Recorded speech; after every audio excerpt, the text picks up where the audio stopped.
that the sun shines down its power to all the world and makes the wind blow strong as it will. I wonder hope gentle rains can fall upon the land, so lovely earth can stay lovely still.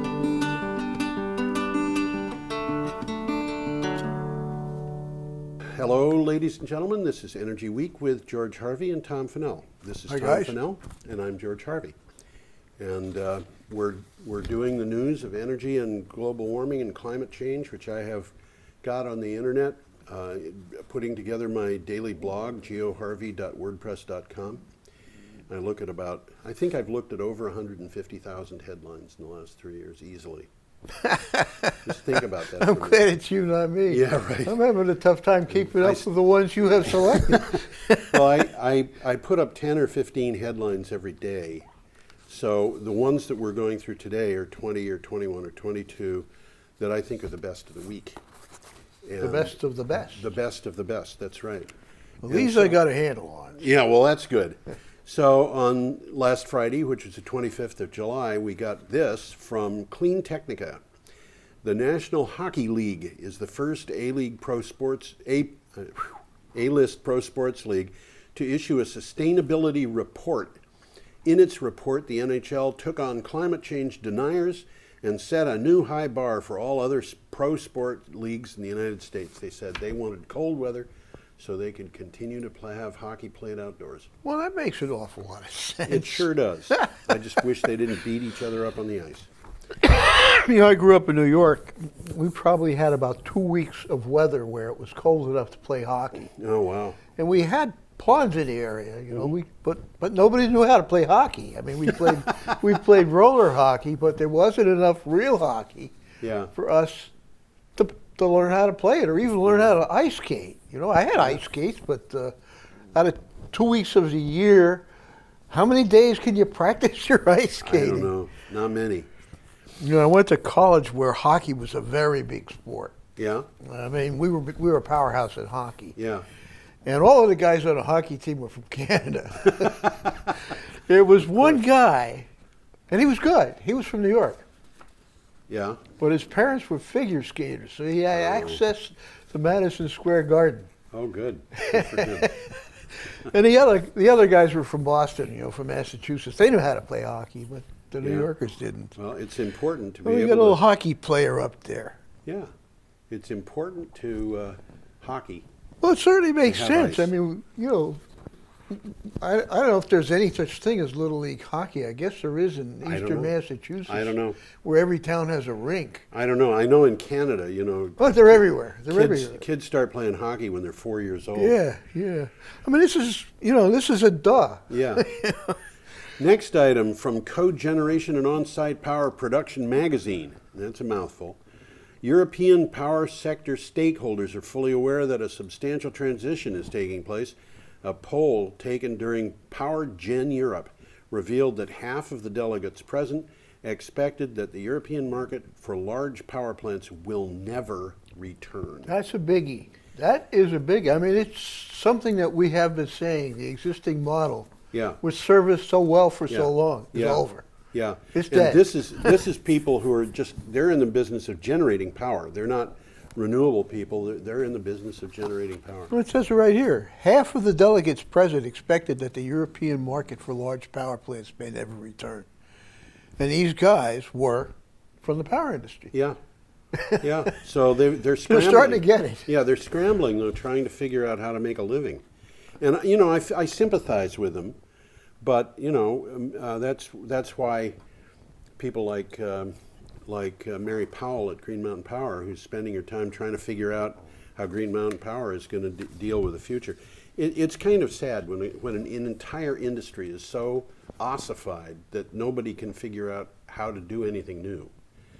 And anyway, from the Telegraph, telegraph.co.uk, plans for a series of new UK offshore wind farms have been thrown into doubt after the government disclosed it would only award enough subsidies this autumn to fund one project. Something's going on over there. I don't know what those people have got in their mind. This is not sensible. No, this is Well, political. they're saying they don't want any onshore wind, and now they're saying So they're stopping offshore wind. So this is political. yeah. And there's a guy named Pickles, who Yeah, basically just habitually says, no, you can't do that to onshore wind farms, and he has been censured by the courts, and he's going ahead and doing it anyway.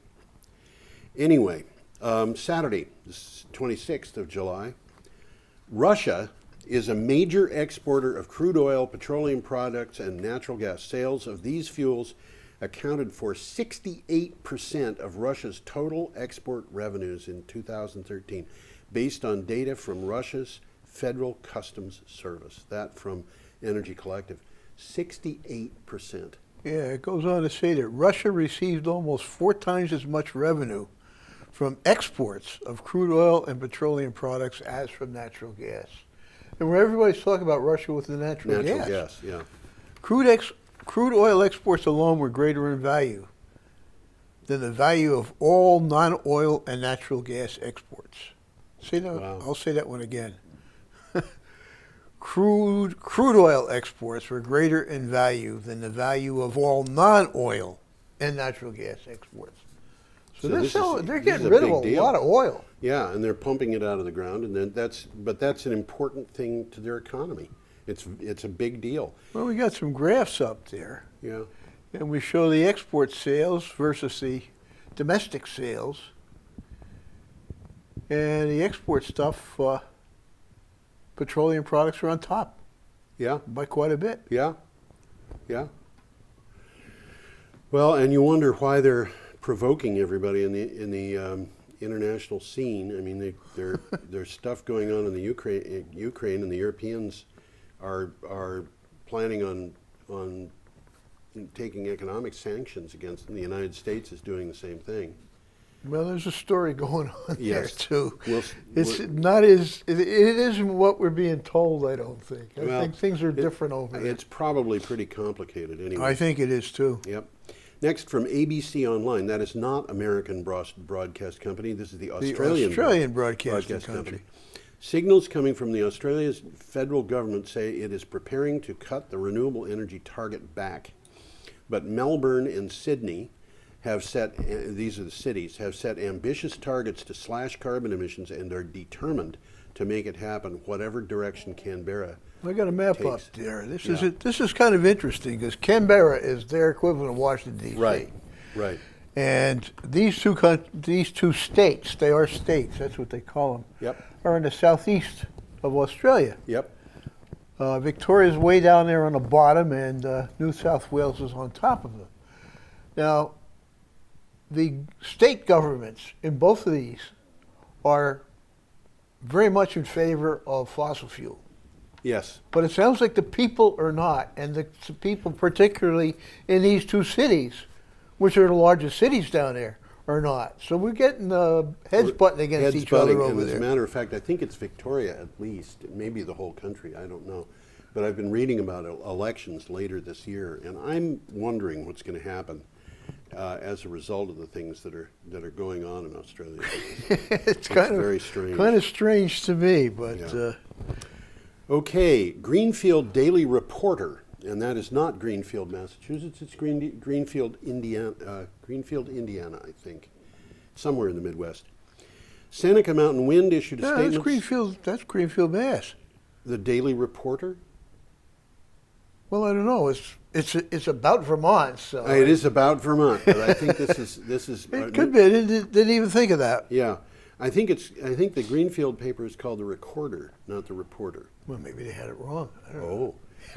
Seneca Mountain Wind issued a statement saying it has ceased developments of its project in the Vermont's Northeast Kingdom. It has withdrawn a request to connect the project to the New England power grid and has terminated all its leases that it had to build for putting up the turbines.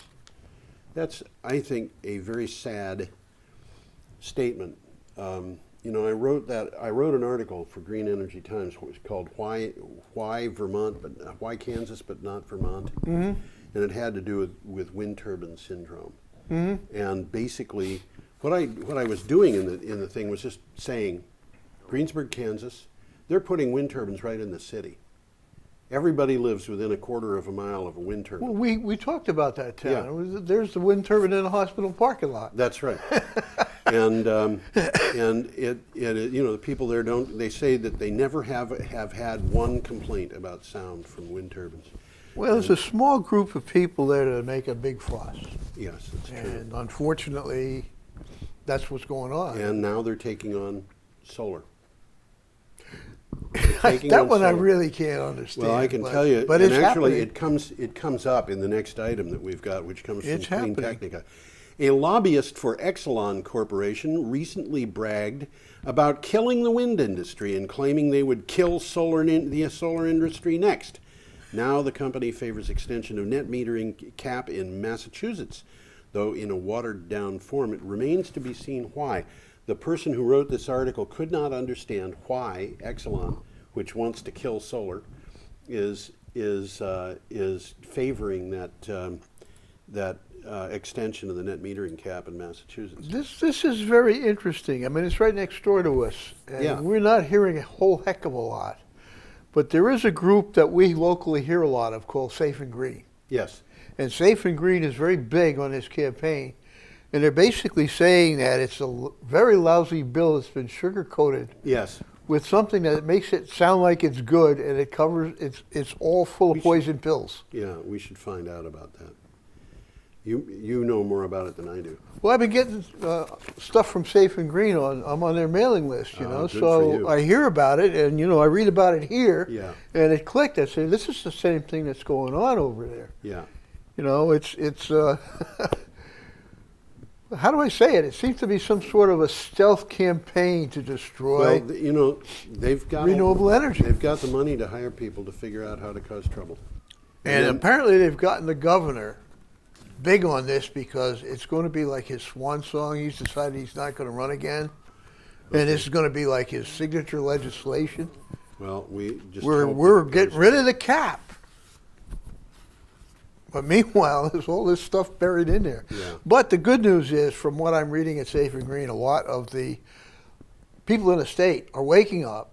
They're having demonstrations. And they're starting to influence their legislators. Hey, read this bill before you vote on it.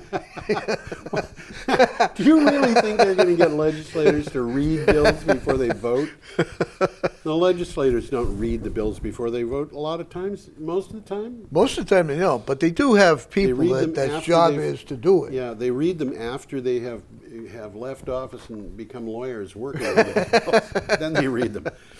Okay, that was all of the news from Sunday, the 27th.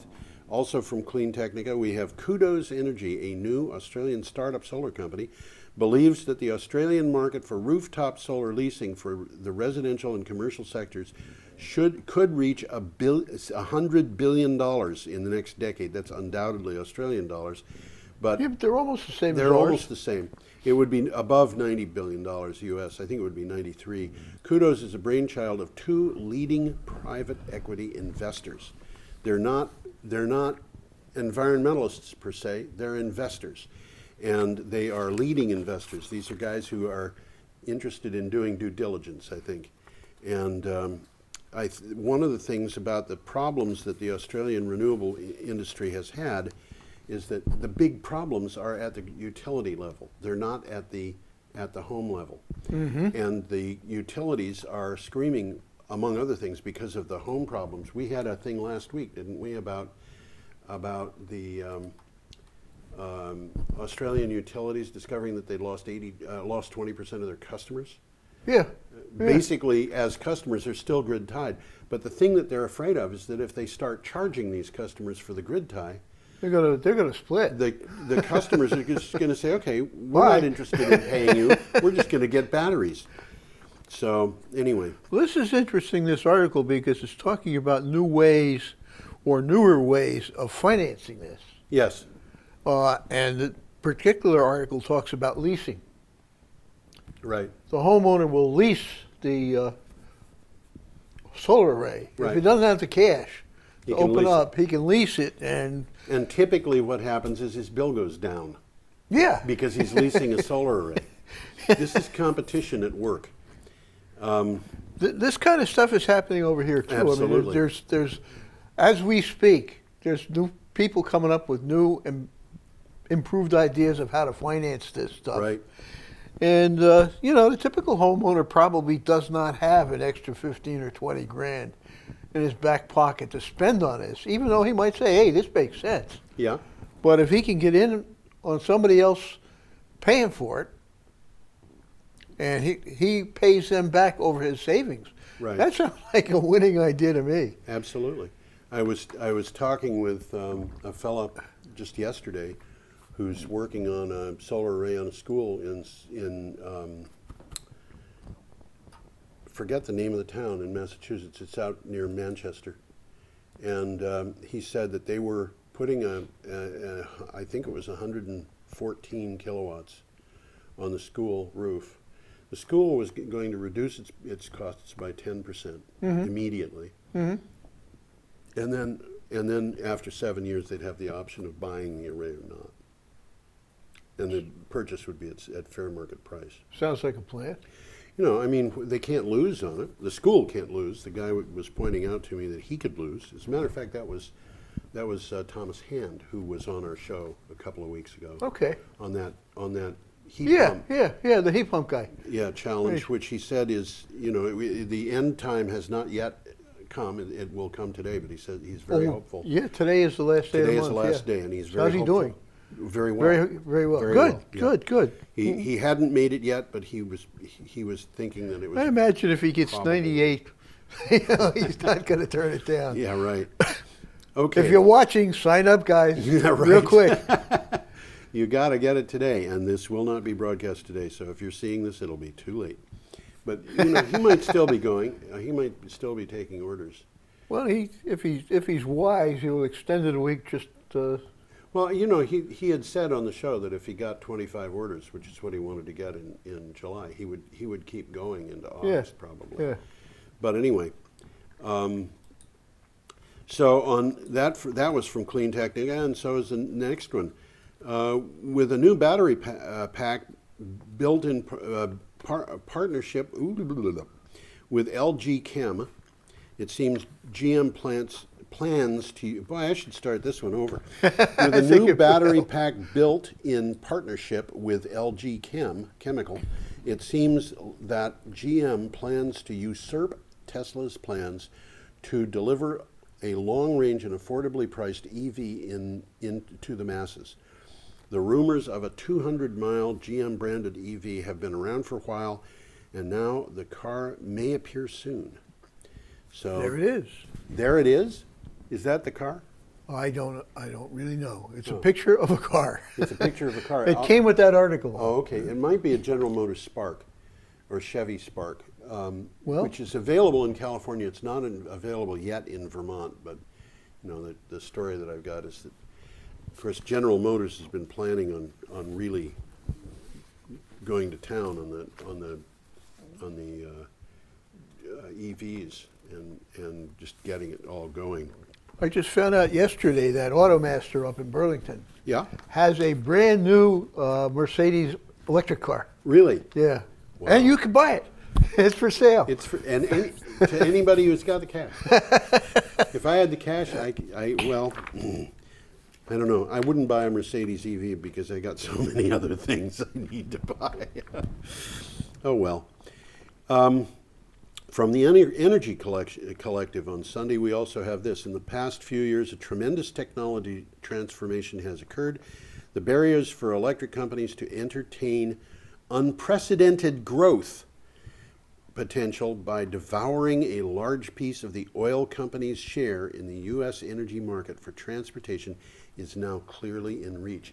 If you look up there, this is what's going on today. Yeah, this is something that we've been talking about. The electric companies the utilities are in trouble because they are using fossil fuels largely, the ones that are. But the ones that are planning ahead have got a potential for huge growth. Oh, absolutely. Well, that's what this post is all about. What it's all about. This is what they're predicting in a very short period of time. Yeah, and you know we had Jen Cortez down here talking about EVs, and this is exactly why they're doing that, because the amount of power that goes into heating and lighting homes is big, but it's not as big as the amount of power that goes into powering vehicles. And if the electric companies can get that share of the market, they can afford to lose a few home customers to PVs and batteries and things. Well, I think this whole thing is moving so fast that it's hard for anybody to keep on top of it. I think that's absolutely true, Tom. You hit the nail on the head there. But this is an interesting takeaway from this one. Electrical utilities are perfectly positioned to manage both the infrastructure needs and to accelerate understanding and acceptance of EV technology. Yes. Okay, and they give a couple of instances here. And these are some of the things that this article is suggesting they should look at to take advantage of this. Free long-term financing for at-home high-speed charging stations. There you go. I mean, they've got a market here. They can make money. All they've got to do is change the way they do business. Yeah, and this is exactly and what it's not a huge change either. It's not going from buggy whips to building diesel-powered high-priced cars. It's a very much smaller change than that, because they're dealing with electricity either way. It's just a matter of there's some entrenched thinking there that they have to change. And Absolutely. Green Mountain has overcome that. Not every utility has. Yeah. Innovative financing options, that's another one. Yes, and that's a way that they can make money. That's a way. And they're that they talking can about continue the to make huge money in the excess future. of off-peak electricity production. And a carefully crafted program could absorb some of this excess off-peak power while providing very low-cost miles for the consumers of EVs. Right. You charge at night. That's right. I mean, that's essentially what they're saying. It means that the power they've been selling sometimes at very close to zero, but sometimes in negative territory. And here's one that you've mentioned a couple of times. Sponsoring battery replacement programs would reduce concerns about cost uncertainties later in a vehicle's life cycle for consumers. Yes. Okay, we'll buy your battery back, guys. We'll sell it to somebody else and use it for storage. Yeah. It may not be good for a car anymore, but it's still got plenty of storage life. That's right. That's right. So there's a lot of things coming. And they're good things, I think. I think so. There's a lot of good things coming. Okay, on the 28th of July, which is Monday, we have this from the Times Colonist. Soon, all of Germany's coal-fired power plants will depend on imports. Now, this is something I was unaware of. They're exporting their coal. Well, no. The country expected to halt coal mining. They have a limit on how long they can run their coal mines. Yeah. Yep. In 2018, when government subsidies end, they're stopping the subsidized mining of coal. U.S. exports of power plant grade coal to Germany have more than doubled since 2008. So the coal mining industry is accusing President Obama, of having a war on coal, but they're mining coal. Oh, they're still shipping mining it it. to China and Germany, which are trying to get their act together on green energy production, and are buying more and more coal from the United States. And there has been a lot of commentary. There's some deception going on. Yeah, this is a shell game, but it's not going to last forever, I don't think. I think that's going to come to a screeching halt, and I hope the coal miners can get good jobs between now and then. Okay, the next one from WatertownDailyTimes.com. Clarkson University, partnering with the New York State Energy Research and Development Authority, National Grid, and others, is designing a grid that will provide renewable and conventional electricity to many entities in the village of Potsdam, New York. There's a picture of the map there. Potsdam's in the middle of nowhere. Okay. It's up in a far northwest corner of New York State. There's nothing else there. I mean, it's miles. On the map, you can see where Burlington is. You can see where Plattsburgh is. Okay. And there's Potsdam way out in the west, and there's nothing in Potsdam but two colleges. This makes an awful lot of sense. So both colleges have a certain amount of infrastructure. Yeah. And that's, reading in between the lines here, that's all being combined together to create this microgrid. Yes. And it's Microgrids are in many cases saving the utilities a great deal of money. I think Because so. it means that they don't have to upgrade transmission lines. So Clarkson College and Potsdam Hospital, Canton Potsdam Hospital, SUNY Potsdam, they're all going to be combined, and they're going to combine their resources with the town's resources. And it's, you know, it's a pilot project. It's kind of almost a science project. Right. But it is trying to prove a point, and it looks like, you know, They're this is the gonna right do it. place to do it. Yeah. Okay, Tyler Morning Telegraph had this also on Monday, the 28th. A Texas Empowerment Report released by Choose Energy shows that about 1 in 3 Texans choose renewable sourced energy options. That is 100% more than any other state, according to Levant McCrory, spokesman for Choose Energy. That means that a third of the people in Texas are paying for specifying renewable energy for their home That's power. what it says. I read this article, and my opinion was it was a puff piece for Choose Energy, I think it probably is.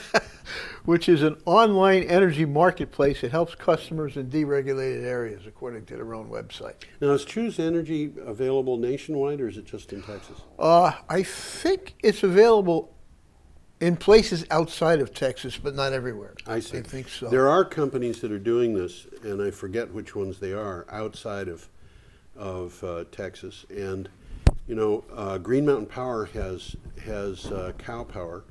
You Yep. can pay extra for renewable energy, which is something I've been doing for years. Hey, look, if it makes you feel good, do it. Yeah, it's my one luxury. But, you know, it's interesting because about 2 years ago, I read a piece for when I was, you know, working on my blog about a company in Pittsburgh, Pennsylvania, which was supplying energy, and it was guaranteed 100% green to customers, and it was at a reduced rate. That's And I interesting. thought, you know, this is interesting stuff. So I called my son, who lives in Keene, New Hampshire, and I told him about it. He said, "Oh, that's nothing new. I'm doing that already." He was buying In Keene? In Keene, Uh-huh. he was buying 100% green produced power from his cable provider. Isn't that interesting? Yeah, Now that's a new twist. yeah. They've got kind of an infrastructure out there. I mean, as far as Well, you know- connection to the customers. Yeah, and that's the deal. You know, they're sending you a bill anyway. So all they've got to do is contract for the green energy and then specify which customers it's going to, and it just goes It's through just an accounting It's thing. just an accounting thing. Yeah. It just goes right through the same electric lines that it always went Yeah, through. yeah. You're just paying a But different they're guy for buying it. it in bulk, and Yeah. you know, so it's almost like an energy co-op, where they specify which customers are getting it, and so the power companies aren't losing money because they have a customer who, I shouldn't say that. I don't think the power companies are losing money because what they've got there is a customer that pays regularly and reliably, and they don't have to worry about collections and things like that. Well, they wouldn't be doing it if they were losing money. You can bet on that. So let's see, where are we here? Global nuclear power contribution Global nuclear power contribution? Where are you? falls to the lowest since 1980s. Tuesday, 7/29. Oh, you can read it. Okay, atomic power share of global electric supply is at the lowest level since the 1980s and may fall further without major new power plant construction, according to a draft from the World Nuclear Energy Status Report 2014. Nuclear energy is on the decline worldwide. It's growing in India, it's growing in China, but you look at Pretty much everywhere else it's in the going decline. down. And, you know, we've got 3 nuclear power plants under construction in the United States. And by the time those 3 come online, we could easily have 5 closed down or more. I So, think this article says exactly that. Yeah. This is an interesting takeaway. Of the 67 reactors under construction globally as of July 2014, at least 49 were experiencing delays Yes, in well, this construction. is normal with nuclear And power. 8, this one really got me, 8 had been under construction for 20 years. Yeah, one of the plants that's in the United States that's under construction, the construction began in the early 1980s. I don't see how, well, I'm sure the financing people never thought of that. Well, they didn't anticipate it, but what happened was they got to a certain, this is being done, I believe, by the TVA. They got to a point where they said, this thing isn't going to be supplying power that anybody needs. So they decided. So they delayed it on purpose? They delayed it on purpose. Ah, okay. And then they let it go, and after a few years they said, well, you know, we need some parts out of this thing. So they started cannibalizing the thing for parts. And then after a while they said, well, you know, maybe we should build this after all. So they went back to building it again. And then after a few more years they said, well, you know, this isn't such a good idea, so let's take some more parts out. And so they've had this thing, which is basically a parts shop. And now they've got it, you know, under construction, and maybe it'll come online someday, and maybe it won't. And you know, they've put a huge amount of money into it, and it's never produced any power, but maybe it'll come online. But you know, Mark Cooper, who is a professor at the Vermont Law School, listed nuclear power plants that he thought might have to close down. Mm-hmm. And I forget, but I think there might have been as many as 25 or 20 or 30, not 30, but it was in the 20s of the power plants that he said he thought might have to close down. I remember that Pilgrim is one of them, and Indian Point is another. Well, they're both getting pretty old. They're both getting old. Indian Point has got 2 reactors, and the state is actively trying to get it to close down. They've got a new deal now at Indian Point where they're saying, oh, we don't want Indian Point to get its cooling from the river. That was why they built it there in the first place. That's right. We want Indian Point to be operating with cooling towers, and the cost of cooling towers is not exactly low. And so the people at Indian Point are saying, but we can only run about 9 months out of the year if we can't use the river. Yeah. And the state of New York is saying, gee, that's too bad. And Governor Cuomo in New York is saying, well, not my fault. When I was a kid, Indian Point was a park. It was a recreation area. Yeah, We used to go this is kind of crazy, take a subway downtown, yeah, walk to the west side, Yeah. and get on an excursion boat, yes. which took you up to Indian Point, which was a neat ride, you know. I bet it was. It was cool. It was fun. I remember Indian Point well. They had a huge, huge pool, swimming pool. Yeah, now they use it for cooling. That's an idea. Probably not. I don't think a swimming pool would do much good for cooling. They'd probably have it dry in a day. You know, an engineer at Vermont Yankee told me that Vermont Yankee produces enough waste heat to heat every house in New Hampshire, in Vermont rather. Enough waste heat for every house in Vermont. Interesting that they've never tried to exploit that. Well, you know, how do you ship heat? You could ship it in pipes. Would people really like to have pipes that are, even insulated pipes, that are taking heat from Vermont Yankee, which would be hot water, running through their property or providing heat to their houses? Well, I'd You'd rather have hot water than some of this oil that's transported. You know, it could be as green could be, but people would say, I don't want to have my babies irradiated in their cribs. And that's something would come up. Honestly, I don't think that. I think that really doesn't address a realistic problem. I think you're right. With nuclear power. I think there are lots of realistic problems with nuclear power, but that's not one of them. That's not one of them. But they could run those lines right up 91. They could run them up 91, and they don't have to go to Vermont. They could go they could go down 91. Go down 91. And they could go to Greenfield and Springfield and you know, places like that. And Northampton. And I'm just surprised they never even considered that. well, I think they probably did. Yeah, But you know, it wasn't financially it just viable. wasn't financially viable. Absolutely. So let's see. I'm losing my place again. Sorry about that. That's okay. Hidden cost. Yes, absolutely. Where were we? I'm just losing this over and over again today. I'm acting We like had been on the global nuclear power contribution. That's right. I've got it now. I know where I am. Next item, Clean Technica. The American Wind Energy Association just came out with some facts and figures about the so-called hidden costs of wind power. According to the AWEA's calculations, the hidden cost for conventional power plants in Texas is 17 times more than wind.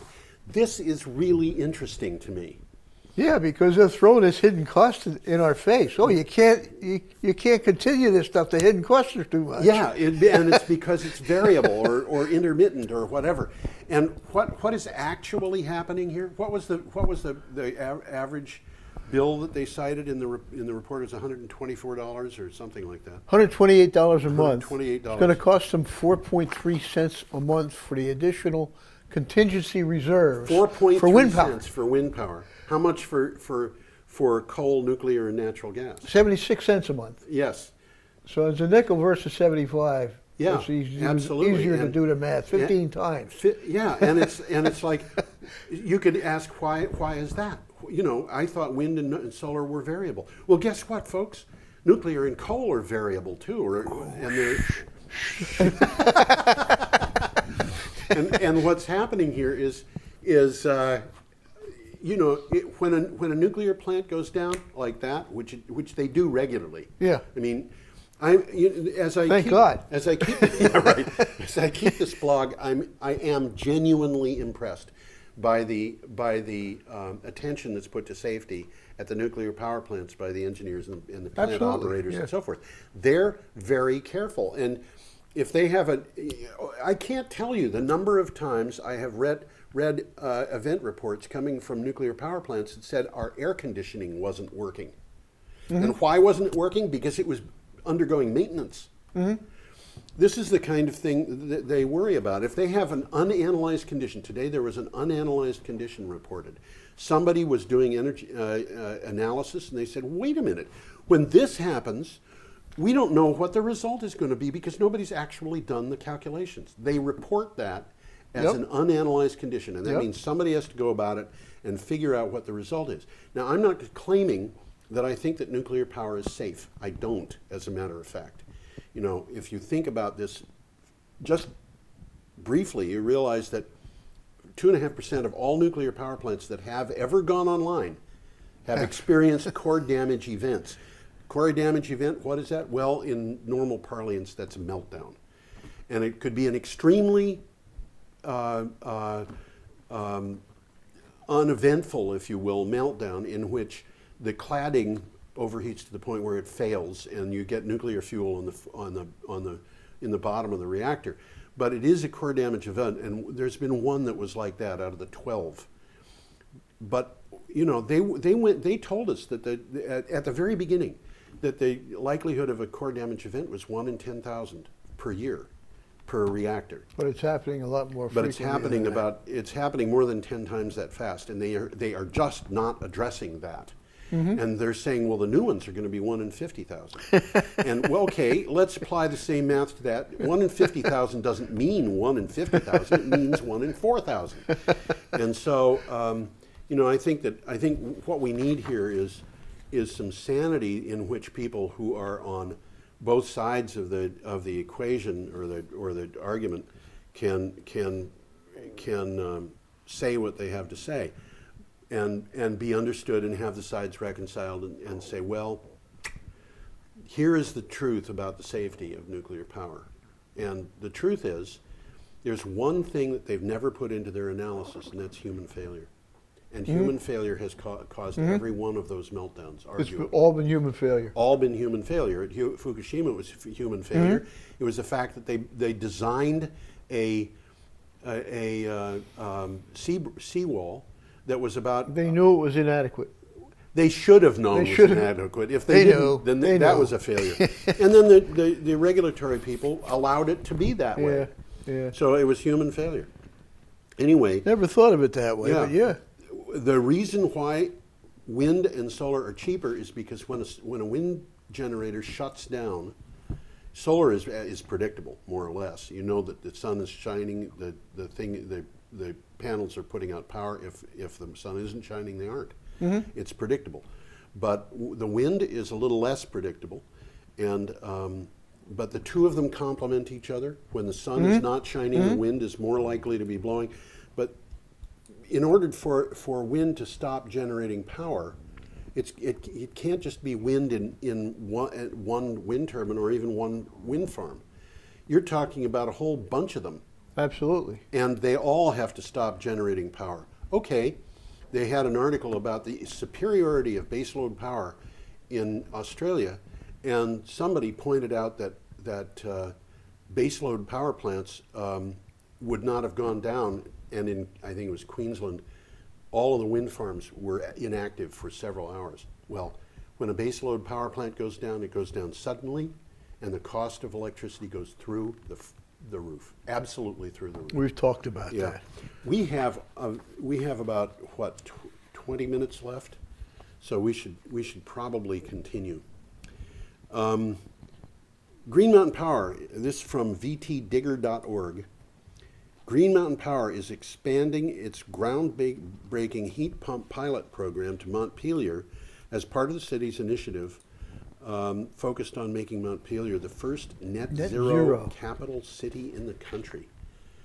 You know, there's some exciting Tell us stuff. what net zero is. Net zero means that they are producing as much power as they use. Okay, I'll All buy right? that. Yeah. That And, sounds like a good idea. yeah, and you know, it's amazing to me how one of the things that I find incredible is how easy it is to get to net zero. It sounds like it should be horribly expensive Yeah. to get to net zero. Yeah, it but does. it's not that expensive. And you know, I did an interview for Green Energy Times of an architect in Brooklyn who built a net zero apartment building. in You've Brooklyn. mentioned this before. This is amazing. And he said you can get to 90% of the way to net zero in building a new building for the same price as conventional construction. Because you don't have to buy a furnace. Because you don't have to buy a furnace. And that building is unbelievable. They have pipes that go underground, and they go through an underground area so that the incoming air for their ventilation system is heated by the ground. This is geothermal heat. Yeah. Before it gets into the building, Okay. the air is scrubbed, the air is ionized, the air is delivered to the apartments. It goes through filters in the So it's apartment. nice air. It's nice air. He says, in this apartment building, you don't have to dust. That's an interesting thing. But Wow. 100% of the power for the apartment building, including heat, electricity, and the elevator, comes from the solar panels on the roof and on the balcony, railings. Railings on the balcony. They have got darn. solar Yeah, panels along yeah. the railings on the balcony.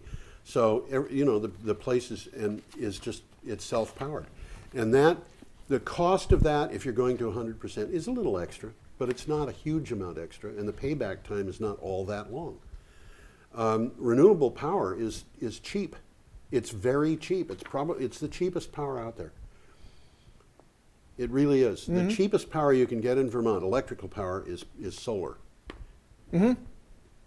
And you can buy solar power. I'm talking about as a customer. You can buy solar power from a solar farm by buying panels in a solar farm, even if you don't own You a don't place. even have, yeah. You know, and there are a bunch of people, a bunch of organizations that provide that. Well, I know that you can buy into a solar panel anywhere in GMP's territory if you're in GMP. That's right. So I live in an apartment. Yeah. I could buy buy into something up in Enosburg Falls. Yep. And it's just It's just accounting. accounting. Yeah, Yeah, an it's just accounting accounting. transaction. It's like I own a solar panel and it delivers me a dividend. It's just like owning stock.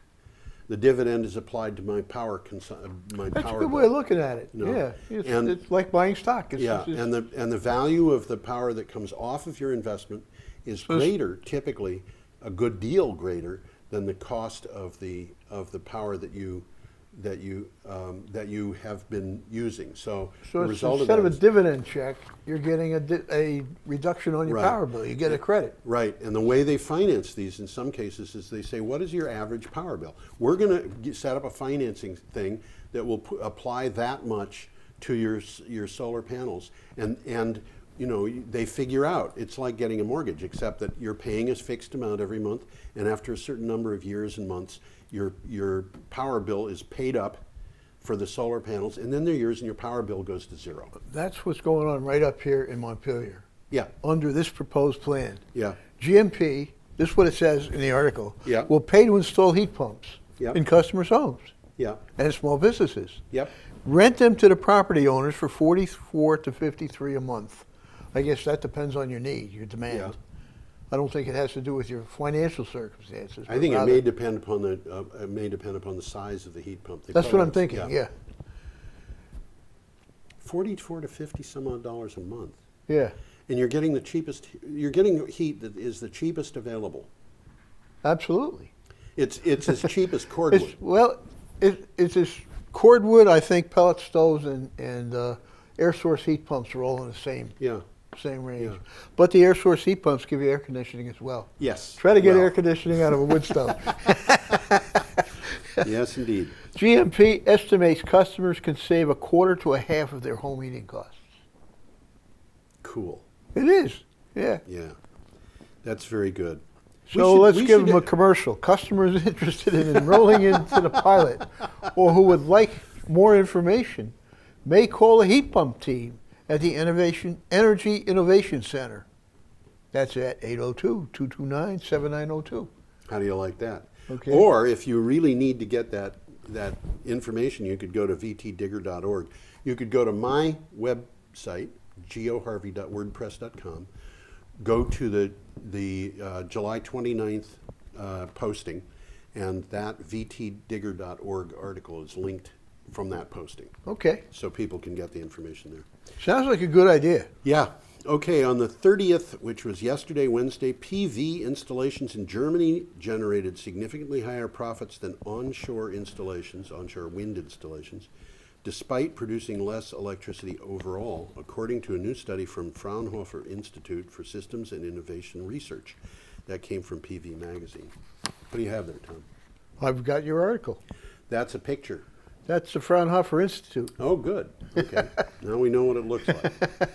Except I don't know what it looks like because I don't remember from the article and I can't see it on screen because I don't have my glasses. It's just a picture of a campus with a sign that says Fraunhofer Institute.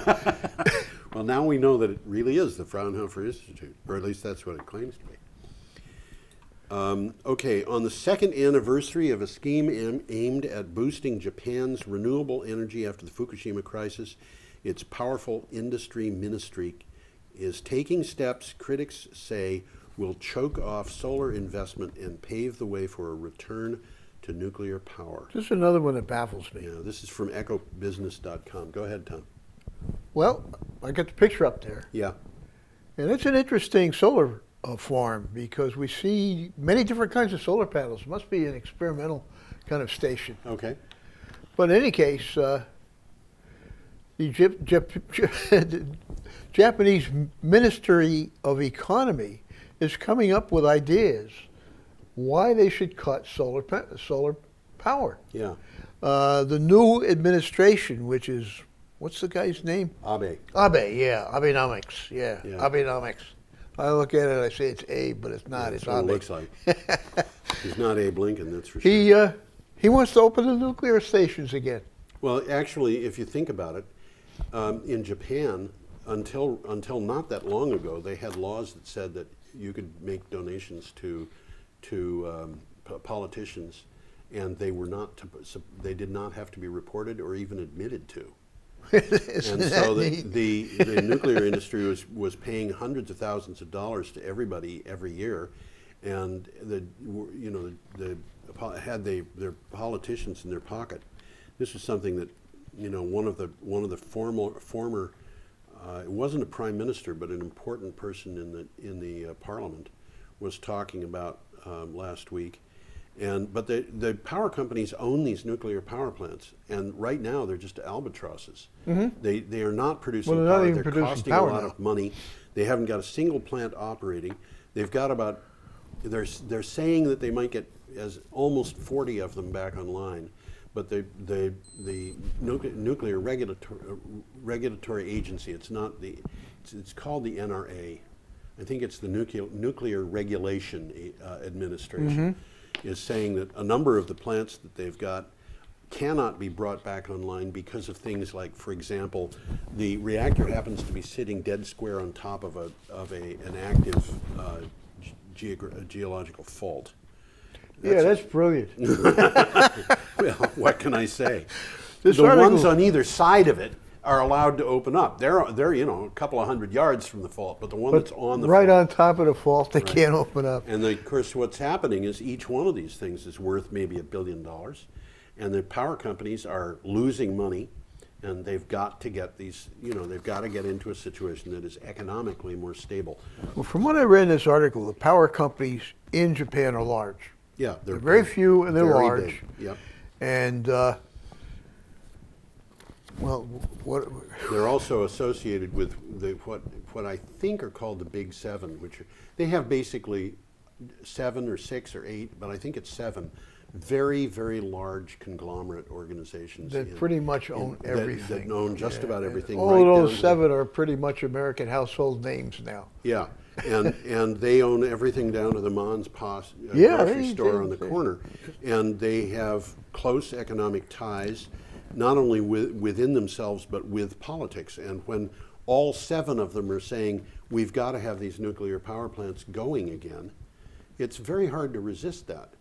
And so, the old prime ministers who are no longer in office, who probably will never be elected to office again, are anti-nuclear. But Abe is pro-nuclear. pro. He It's wants to get interesting. that going so he can stop. The Japanese have got a negative trade balance, which is, in the past, it was unheard of. This is also interesting because in this article they're comparing Japan with Germany. Yeah.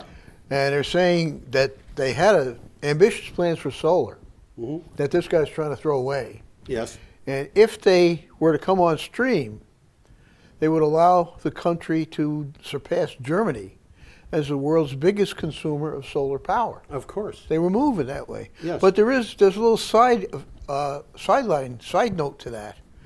In Germany, most of the power is owned by individuals and small co-ops. Yes. And in Japan, most of the solar was large scale, Yes. owned by these same guys. Owned by the same guys. But they want to get their money out of those nuclear power They want, plants. of course. Wouldn't you? Honestly, no. I would not want to That's get why my you don't money have out. any money in it. That's absolutely. That's the reason why I don't have any money. All right, next item comes from the Christian Science Monitor. The longer the world waits, I could have got this from any of a dozen different places. It just happens that I got it from the Christian Science Monitor. It was all over. The longer the world waits to act on climate change, the more costly it will be to rein in the environmental impacts of releasing heat-trapping gases into the atmosphere, according to a White House report on climate change. And Subtitle is Act Now, Pay Later. yes, that's right. And I think we should just keep going from there because there's a couple of more of these. The next one, and I had this listed in my blog as an opinion piece, and as I reread it, it's not an opinion piece, but the title of the piece is FERC Commissioners Clean Power Plan Doesn't Spell Doom for Grid Reliability. That's the title. And this is what it means. All 5 members of the Federal Energy Regulatory Commission agree that acting on climate change is critical. Okay. Now, that includes the ones who were reported by Republican presidents, and I think that must be George W. Bush.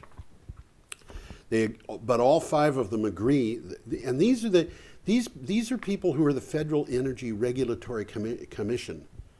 They're pretty powerful guys. Yeah, they are, and they are concerned with keeping the grid reliable.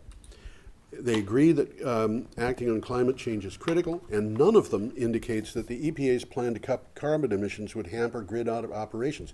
What would hamper grid operations is global warming. Yeah. Because those big plants, the nuclear plants, the coal-burning plants, the big baseload gas plants, all have cooling towers. They need water. They need water, or they have to run those cooling towers, and it costs them lots of money every day to run the cooling towers. So And in some parts of the country, they don't even have the water coming. they don't have the water coming. Boulder And if Dam you've is down got- to 50%. Yep. If they have got hot weather, and they have got a restriction on what water they can use, they can't produce power. or they can't produce full load. That is what's called variable power, folks. This is variable power. And when they can't produce power, it's intermittent power. This is what happens when you don't have renewables. Your power becomes expensive. That's why it costs 75 cents on your Texas $128 power bill instead of a nickel. Yep. Yep, exactly. Now, this is another one that's interesting. And that, by the way, that article was in the Natural Resources Defense Council. And I've got a little thing that we can add here, but I'm going to wait until we get to the end. Energy monolith GE has announced that it will be investing equity in 3 Atria Power wind projects currently under construction in India. Now, Atria is a local Indian company. That's right. A move that goes a long way toward GE's commitment to invest $1 billion annually in the global renewable energy industry. This from Clean Technica. And this is an important thing to note. GE believes that it is important to invest $1 billion in renewable energy every year. For GE to do it. For them to do it. Well, I think they're preparing for a future for GE. Yes, I think maybe they might be preparing for a future for the world. I don't know. But I think that it's interesting to notice that if we had 1,000 such businesses, and we might in fact have 1,000 such businesses in the world that could do that, that would be enough to finance the fight against global warming. Interesting way of looking at it. Yep. Just in case you're interested, there's a map of India up there, or 2 maps of India, and that's where these that's the 2 states that GE is going to be investing in. Okay, good. Okay, good. I'm getting hooked on maps. You know, I read about these places. Where is that? You know, where is that? And what is it like? Yeah. Show me a picture of what it's like is one of the things that I keep coming up with when I'm interested in geography. The next item also comes from Clean Technica. And maybe you can explain this, Tom. Flexible alternating current transmission systems have been implemented in electric grids since the 1920s, but growing renewable energy deployment has increased their demand. According to Navigant Research, the market for them in 2022 will be, between now and 2022, will be $42 billion.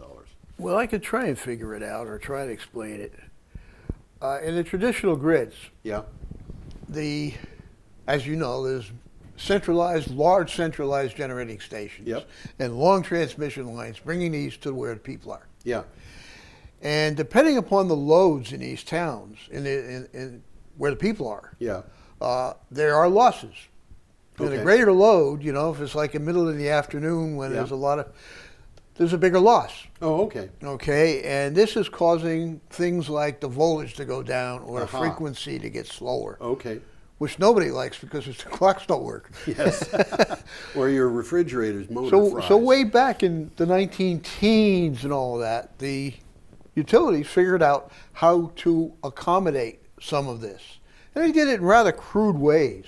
Like putting batteries on the ends of the the transformers that they would use to convert energy from, like, 15,000 volts where it's generated to 230,000 volts where it's transmitted would have multiple taps on their intake. So it's like 15,000 volts, like maybe 14.5, maybe 16.5, something like that. Oh. And as the load changed, these taps would change. Okay.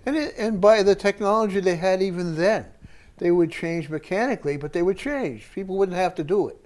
Okay. So if they sensed that the electricity was running at 110 volts instead of 120, they'd automatically shift one of the inputs so that it brought it up to 120 at the load. Right. You know?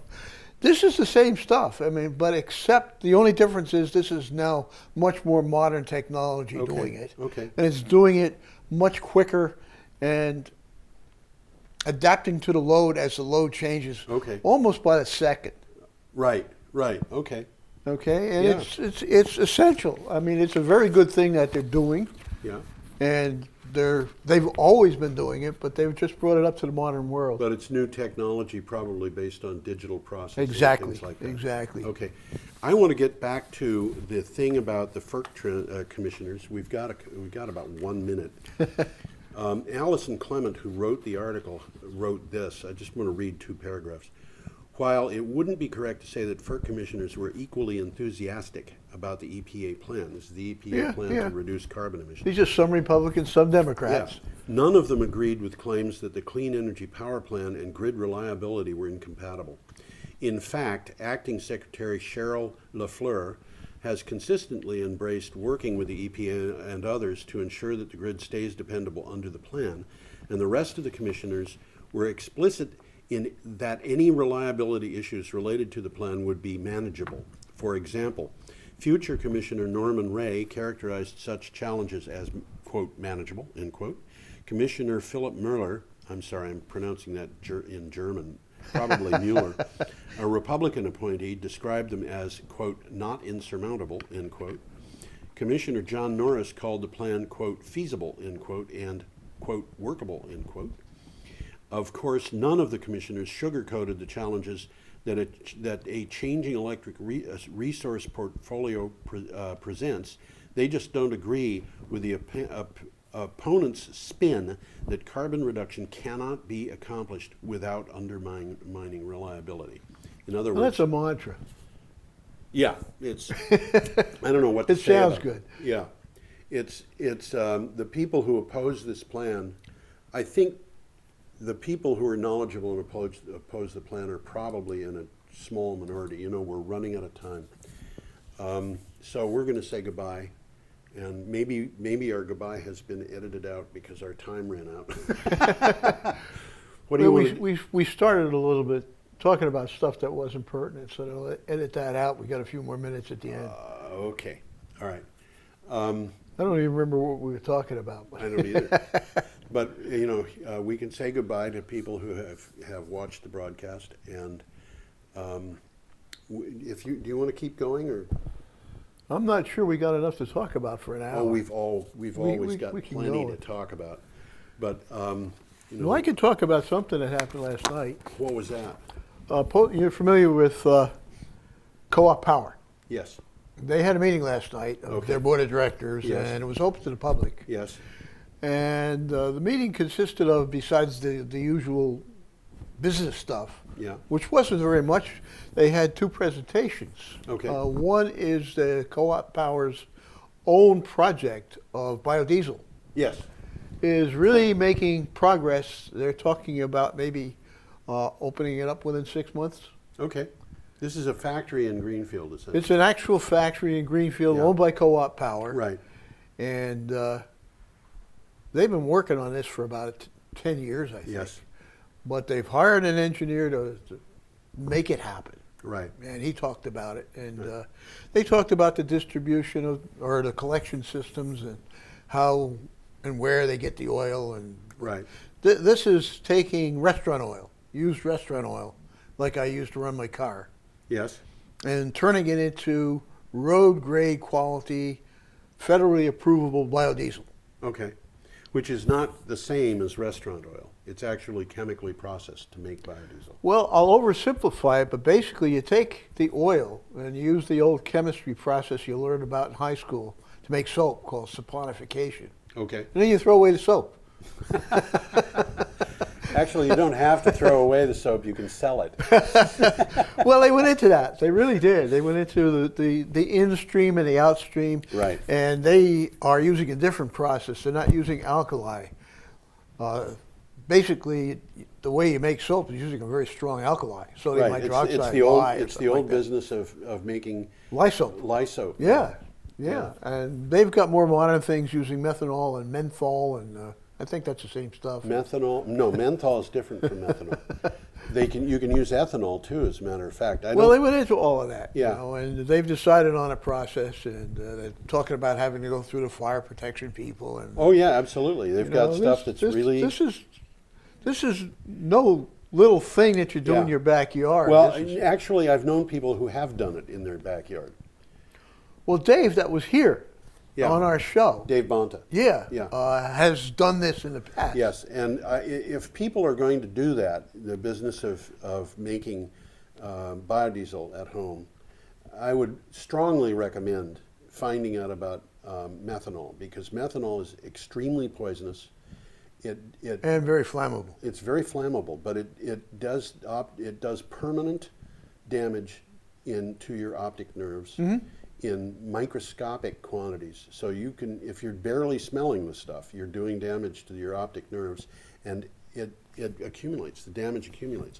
So if you do that for a number of years, it could make you go blind. Well, I've heard of methanol making people go Yeah. blind. They drink moonshine and somebody loaded it with methanol Which or is, something like that. you know, this is That's criminal. It is absolutely criminal. Aside from the fact that it's moonshine, even if the moonshine were legal, the methanol would be criminal because it's poison. Yeah. But people should be aware of those two things. First of all, it's very poisonous, and second of all, it is very flammable. And there are other choices, ethanol being one, but ethanol is expensive, and because people like to drink it. Well, yeah. They went through the ins and outs of all of these processes. Yeah. I wasn't taking notes. I'm just going by memory. Yeah. But the only thing I could say is the engineer that they hired there, first of all, he's experienced. He's Yes. done this before. He Yes. did it in North Yes. Carolina. Yes. And second of all, he seems to be very thorough. Yes. You know, so he's Well- looked at all of these alternatives Yeah. and chosen the best one. Yes. And Lynn Benander, who's the head of, Yes. I want to keep calling it it's Co-op Power, Co-op power. talked about, well, her job is to find out people who make the equipment that makes this stuff. Yes. And she got a phone call from a company that we all know and love called Cargill. Okay. And it seems that Cargill has the contract with McDonald's nationwide to collect their French fry oil, and they turn it into biodiesel. Okay. And it seems that the company that Lynn has chosen after exhaustive search is called Greenfield, just coincidentally, because they're from Greenfield. Okay. And Cargill called her up and said, "How'd you find out about this Greenfield? We've been we've been studying this for a year. We just found out about Greenfield, and we find out that you're in touch with them and you're about to open up a plant." So Lynn went out and explained a little bit about how they found these guys, and Yeah, they a happen lot to be had- across the street from us. no, they're from Greenfield, England. They're, Greenfield, England. They're Okay. an English company named Greenfield, Oh, isn't that funny? just by coincidence. Co-op Power isn't actually in Greenfield. It's just their plant is in Greenfield. I think they're in Orange or something. I think their office was in Greenfield because Yeah. I've been at it. Okay. But if they haven't moved, it's still in Greenfield. Oh, okay. All right. Fine. I might But- be mistaken. But whether they are, whether they're not, the It doesn't plant matter. will be The in plant Greenfield. will be in Greenfield. Yeah. And yeah, she just what she was saying was she liked this company's approach. They were very economically sound. They were Yes. very progressive not Yes. economically, ecologically. Ecologically progressive, which is a reason why Co-op Power would go with Greenfield instead of Cargill. Exactly. Well, Cargill wasn't trying to get their business. Well, yeah, but they could have gone to Cargill and said, we want to work with Well, you. again, Lynn was talking about not wanting to deal with big business. Yeah.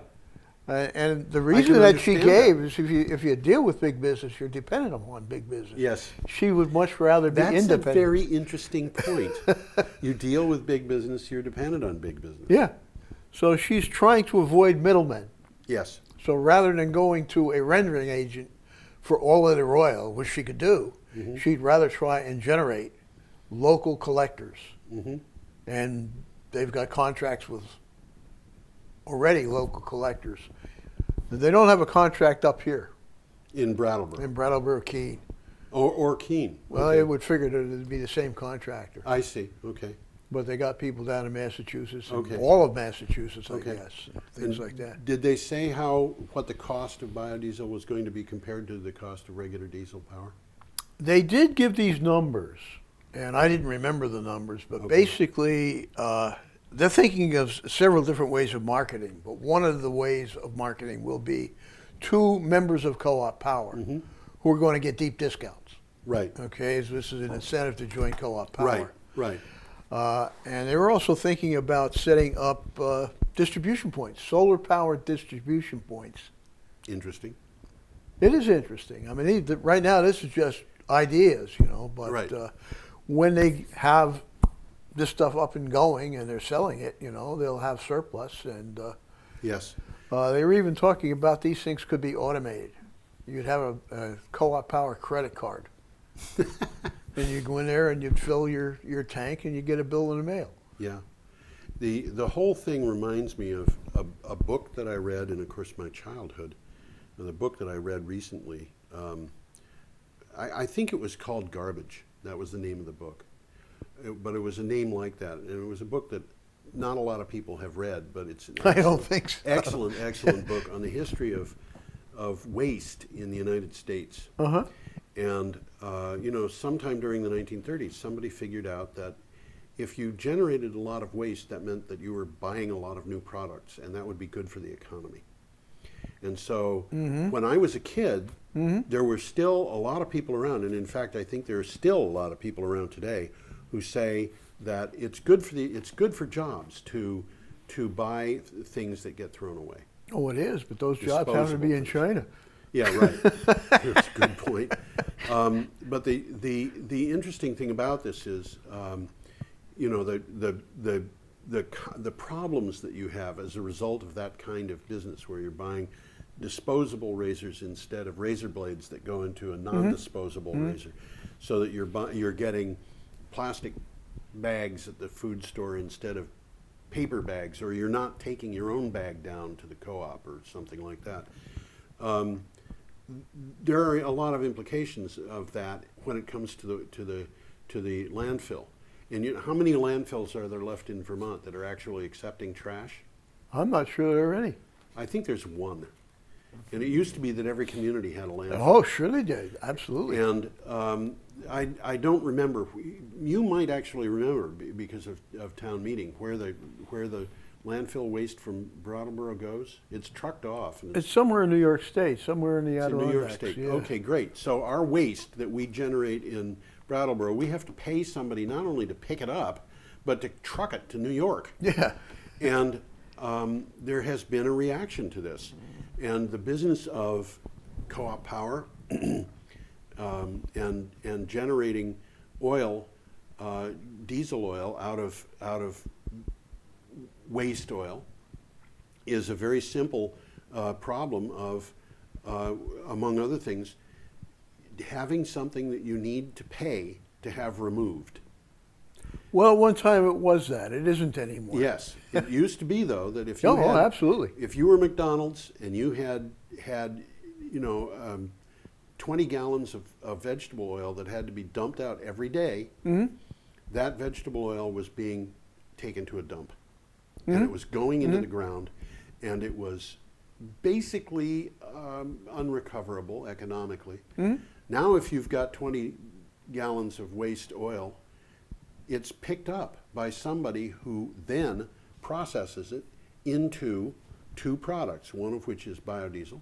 So instead of using a petroleum product to fuel a diesel car, you're using the oil that came from McDonald's or from other restaurants or from people's homes or from hotels.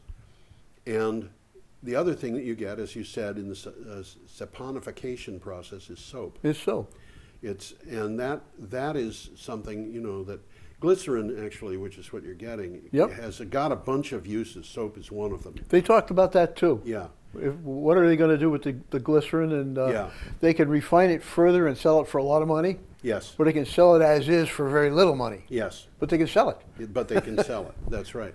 And that is, a matter of taking the waste that you used to pay to have trucked off and turning it into a product that you can sell. And the cost of turning it into a product that you can sell is low enough that you can make a lot of money selling it. That's an interesting point, because I just read an article in New Yorker magazine. Okay. About exactly that. Yes. I think it's called Hot Grease. I think it was called. It was in October of 2013, Okay. and it's about the market that has arisen in the big cities Right. for waste vegetable oil, Right. and the wars that are going on between the various people that collect it and use it. Wow. And it's an interesting article. They've got a copy of it in the Brattleboro library because that's where I got mine. Yeah. I just borrowed the book, or they don't let you take the magazines out, Magazines you know. out, But I yeah. took it in, made some copies, and I brought it back home and read it. Yeah. And it gets in. This happens to take place in the Dallas area in Texas, Mm-hmm. and apparently it gets vicious down there. They're stealing each other's oil, and beat each other up. Oh, I mean, it man. sounds like mafia stuff. Yeah. Well, I noticed that a year and a half ago, one of the news items that it came up as I was looking for stuff to put into my blog was about a plant, which is actually it's an electric power plant that was being built in London or on the outskirts of London. And that plant was getting its resources entirely from two different types of business. One is London hotels, and the other is London restaurants. They were just going to hotels and restaurants. I should think that Were they using coffee grounds? No, they were using everything, everything. Because I did hear somebody in London Doing the coffee ground thing? doing the coffee ground thing. Were yeah. they growing mushrooms with them? No, seriously. I don't think they were. No, Well- I think they were going to use them for energy. Well, they could do that, but you can grow mushrooms. Grow mushrooms first. From Yeah. coffee grounds, and then use the what's left for energy. Of course, you've got a lot less energy than you would if you just started with the coffee grounds. There's a lot of oil in coffee grounds, Yeah, I guess there is. and the mushrooms will use that up. But of course, you've got a valuable product when you're growing mushrooms. But what they were doing was they were putting all of this food, which included everything, into biodigesters. Okay. And the biodigesters were producing gas, which they were burning to make electrical power. And then, in addition to that, they had a very high quality compost. And since most of the restaurants, it's possible maybe that all of the restaurants that they were using, and the hotels, and this would be the influence of Prince Charles. Prince Charles is very much into organic food. And all of those restaurants and all of those hotels may have been part of the organic food thing in London, because he talked those organizations into that, so that his Duchy of Cornwall, I was just going to say he's got something going on in would Cornwall. have a Yeah. nice market in London. Yeah. Of course, they ship their products, their organic food, all over Europe. But the result of this is that you could have organic compost, which could be used for raising organic vegetables. Organic food. And that's what they're doing. And they spent, I think that they were talking about spending $270 billion on building that power plant. That's a big power plant. I would think. But it's, you know. That's more than I spend in a week. Well, next time I get $270 billion, I think what I'm going to do is throw a big party for everybody in Vermont, and it'll last for a year or something. I don't know. One of the words that Lynn used over and over again yesterday in talking about it was local.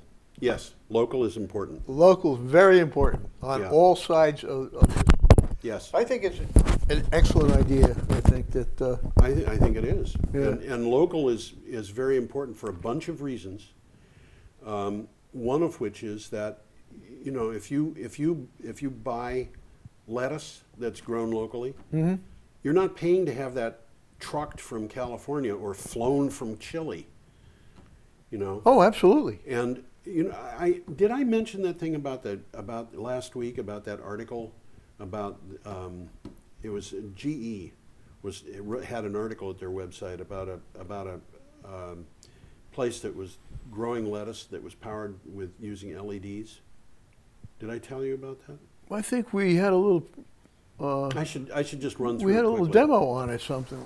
Maybe it was. I even had the pictures Yes. of the LEDs. They're kind Right, of pink. I remember that. But just for the sake of anybody who's wondering what we're talking about, GE was producing grow lights.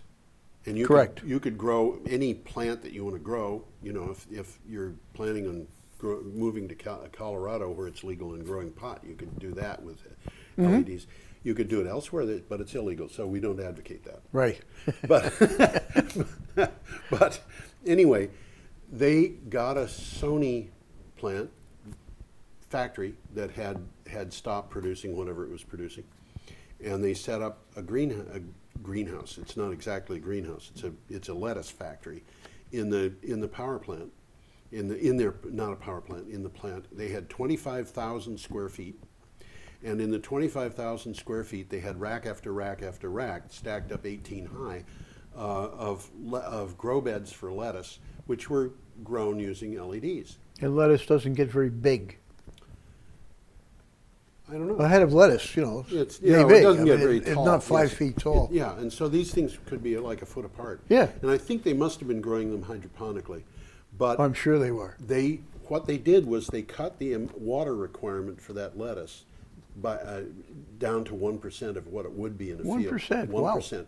And out of 25,000 square feet, they were producing 10,000 heads of lettuce every day. That sounds like it's a workable business plan. It sounds like a workable business. Now, how many buildings do we have in Brattleboro that are 25,000 square feet? Probably a couple. I would bet. Yeah. I would bet. You know, that's Home Depot. yeah, absolutely. Fibermark. Okay, Home Depot is a pretty good example. Yeah. You could do that in that old Home Depot place, Which has high ceilings. which has high ceilings, and as far as I know, it's not rented out. I don't think they'll ever rent it out. Yeah, and you could put a lettuce factory in there and grow enough lettuce that everybody in southern Vermont is satisfied, but it would be local, Yeah. which means that it's not trucked. Yep. And you would have control over what's going into it, which means that if you wanted to do it so that it was all organic, then there are ways that could be done. You could have 10,000 heads of organic lettuce every day. And if you think about the value of that in terms of dollars every day, that's not an insignificant business. That's a big business. I would think. In fact, it may mean that you'd be getting more money than you would if you had a Home Depot in the same location. I don't know. Probably could. A guy named Kunstler, I forget his first name. There's a couple of Kunslers out there. Okay. Gave a lecture in town right here in Marlboro Tech Center Yeah. about 4 or 5 years ago. And he was talking not about particularly generating growing lettuce at home, but he was talking about the opposite. And my takeaway from his lecture was the year of the 1,000-mile lettuce is over. Well, Or the certainly time with, of with the the 1,000. drought they've got in California. Yeah. But He was just saying, you know, it's not going to make very much sense for very much longer to bring in lettuce from California, from South America. well, for 1,000 miles, not even from Illinois. Yeah. Yeah, and I think that's probably true. And it's true about things other than just lettuce. Yeah. But I think he didn't call it lettuce, he said salad. Salad. Year of the okay. 1,000-mile salad is Yeah. over. Well, and the fact is that if you're well, yes, I think it's over. The cost of fuel as the cost of fuel goes up, the cost of everything that depends on fuel goes up. Absolutely. Local lettuce, the cost doesn't have to go up unless the cost of electricity goes up. And the And cost of that doesn't electricity look is like not- it's going to be going up as fast as fossil fuels is. Oh, nowhere near. Nowhere near. Yeah. I mean, the cost of electricity in the Green Mountain Power area has gone down Yep. in the last year. Yeah. Or will be going And down. Home Depot's got a flat roof. Which means that you could power the whole thing from the roof. I don't know if you could power the whole thing or not, but you could go a long way toward it. Yes. I And think right that's up the probably street, they true. got a, what is it, two megawatt solar plant? Well, By the way, you can't hardly even see that from the thruway. the roof they have at Home Depot covers more than Home Depot, though. Yeah. And you Yeah. could get a lot Yeah. of power if you use that entire roof Yep. as a power source. And then, It's coming. yeah, that sort of Things thing like is this are coming. Yeah, They're absolutely. just going to make sense economically. Someone's going to do it. Yeah, I think that's probably true.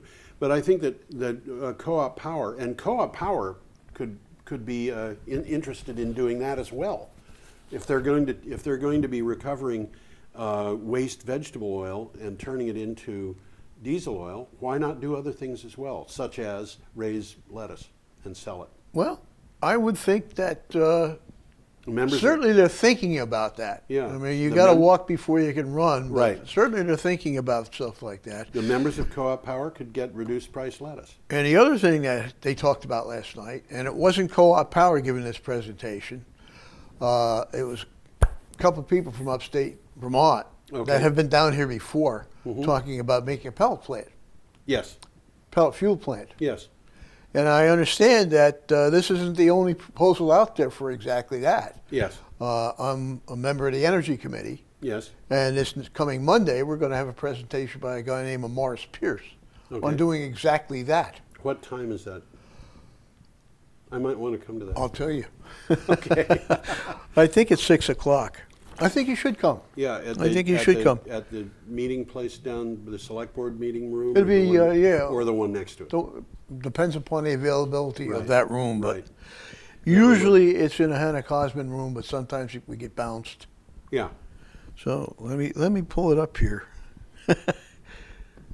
BCTV, that's where I am now. Yeah, well, that, you know. Today, Thursday, Friday, Saturday, Sunday, Monday.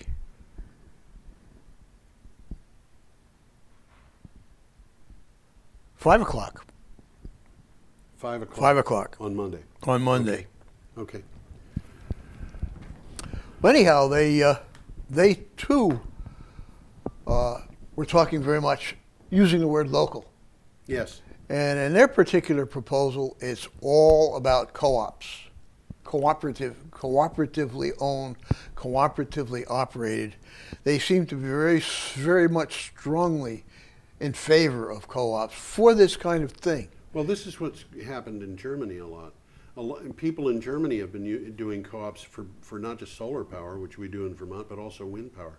Yeah, And they yeah. would put up a well, co-op for a... Here they're talking about a co-op to make pellets. Right. But it's part of what they're already doing this in Chittenden County.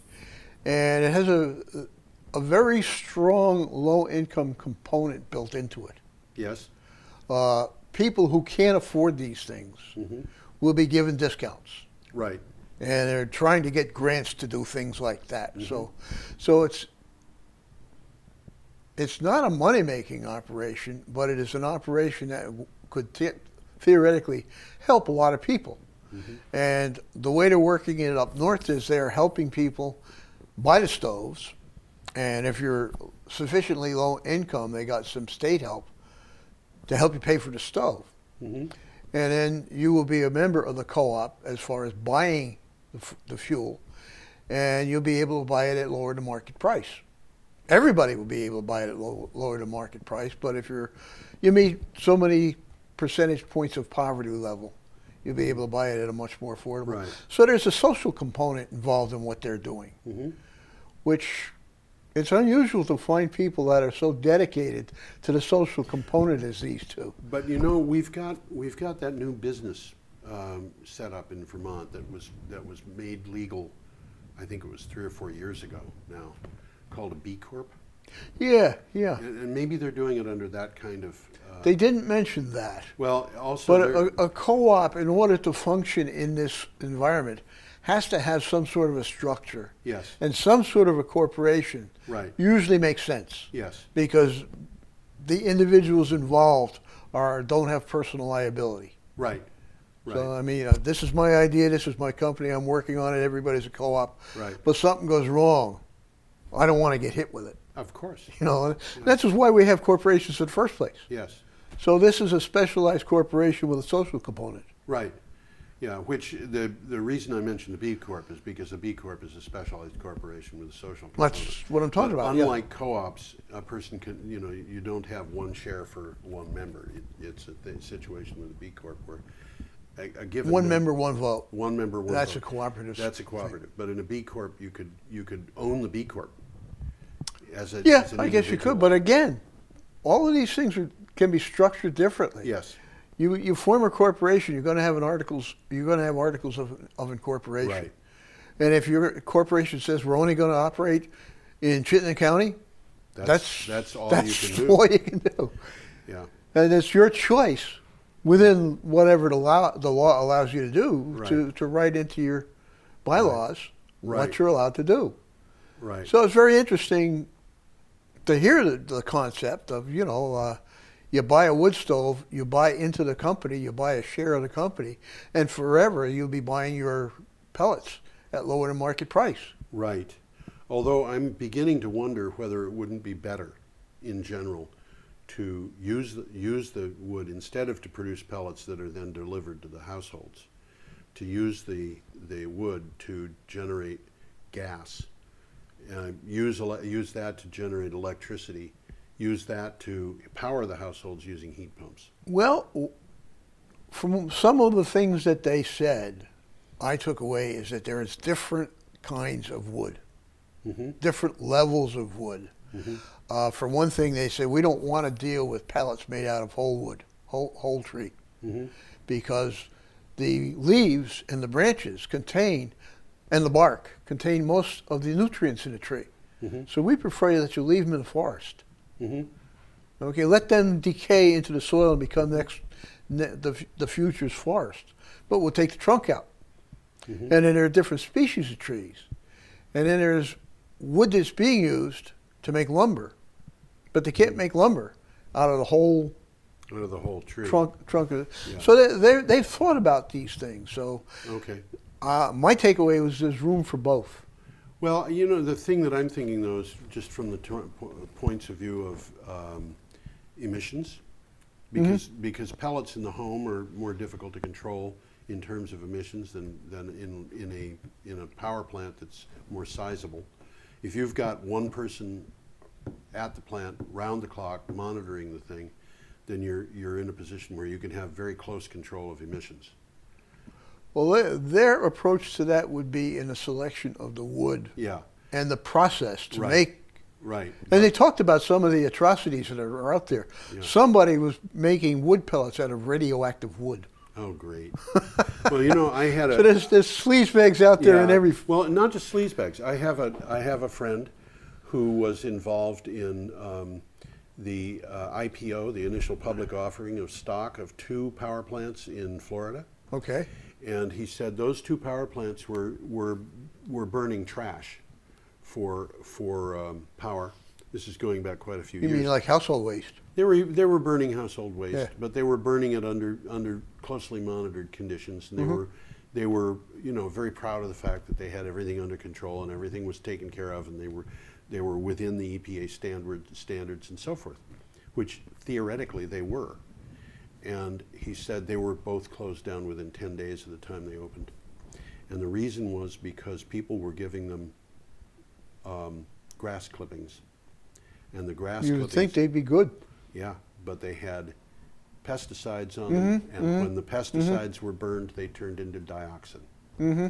So the emissions from the plants were highly toxic.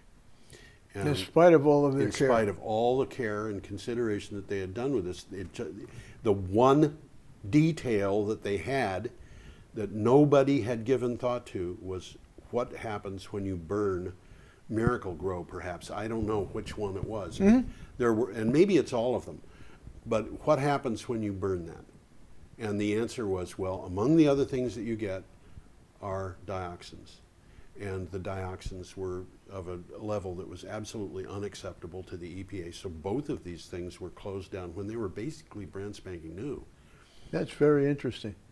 And And I'm sure they studied all of this and they missed it. They they overlooked missed it. that one detail. And this was easier to understand than building a 5.3 meter seawall at Fukushima, where you can kind of say, okay, the history of this place means that we really should be prepared for a 27 meter wave.